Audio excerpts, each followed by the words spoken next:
The Court of Public Opinion is a part of the Amateur Radio Network.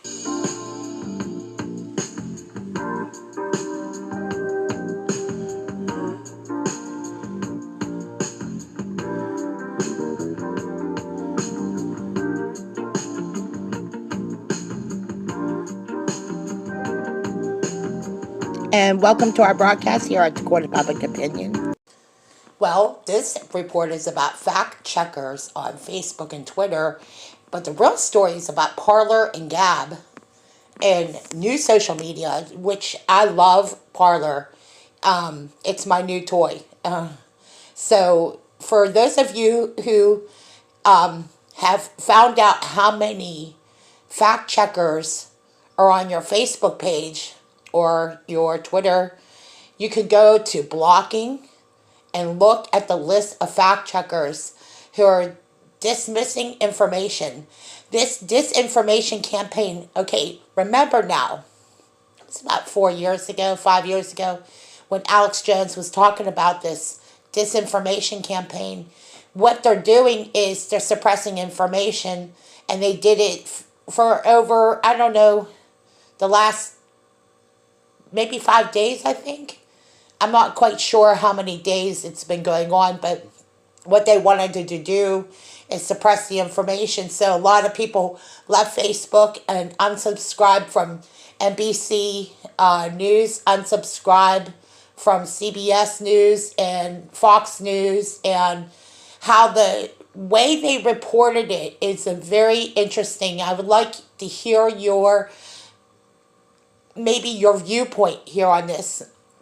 Okay, how it was reported that Pennsylvania was going to lean towards Joe Biden because they still had ballots out, but now we have a Project Veritas report that has changed the direction in the story of Pennsylvania.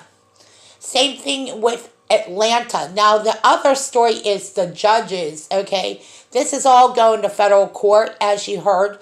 President Trump had made remarks, and he had a couple press conferences, 1 and 2 in the morning, the night of the election, 2 in the morning being the morning of the ballots being counted. Would have been counted by 11 o'clock p.m., right? Now they're asking for extensions, okay? That's where this starts and ends, okay? Because now the story of Sharpie Gate being dismissed as a conspiracy.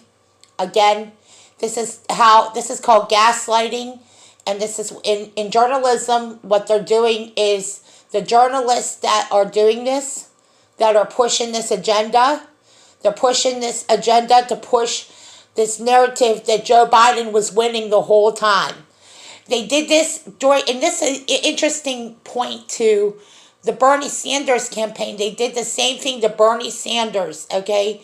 They made why would Bernie Sanders have conceded? Now we know, because of the fraud that was being committed all along, okay? Bernie Sanders just went along with it, right? Okay, this is what's going on.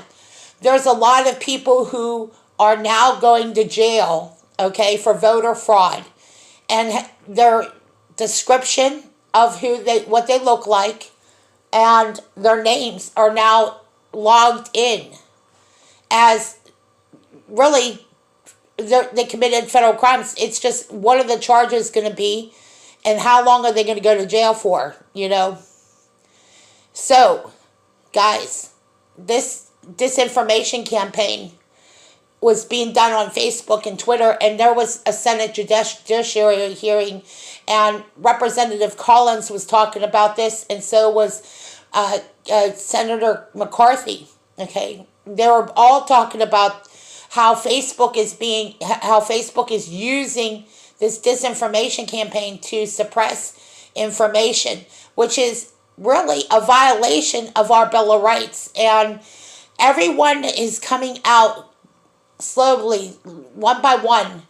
Everyone who's been a victim of any voter fraud, if your vote was not counted for, they have to do what they call a recount to see if your vote was processed and that nobody was fraudulently using your name or using your signature, or, perjuring themselves in court. Literally, that's what's going to end up happening. Is we're going to find out if they're going to perjure themselves, or they're going to lie under oath. You know what I mean? We're oath keepers. I'm just telling you, as a U.S. soldier, they deployed over 15 units to 15 different states and cities. So it's not over by a long shot. It's actually pretty early into it. They call it political warfare, and that's a good word for it. Watching and hearing these reports, if you get a chance to look at that at your own free will, believe me, I'll put some links below if I can, if I get a chance to do that. If not, I would recommend look at Project Veritas, his report. There's two reports, Michigan voter fraud, and also Pennsylvania and Erie, Pennsylvania voter fraud by the postmaster. And we have a detective that is pretty knowledgeable about things like this. So they really, really, really will look into it too. Believe me, they care. These are remember, the same people that just got done trying to stab what could have been murder, Bevel and Betty. So there's a lot going on right now. In the next couple weeks, we should hear more about Bevel and Betty's condition. She was stabbed one night trying to protect somebody.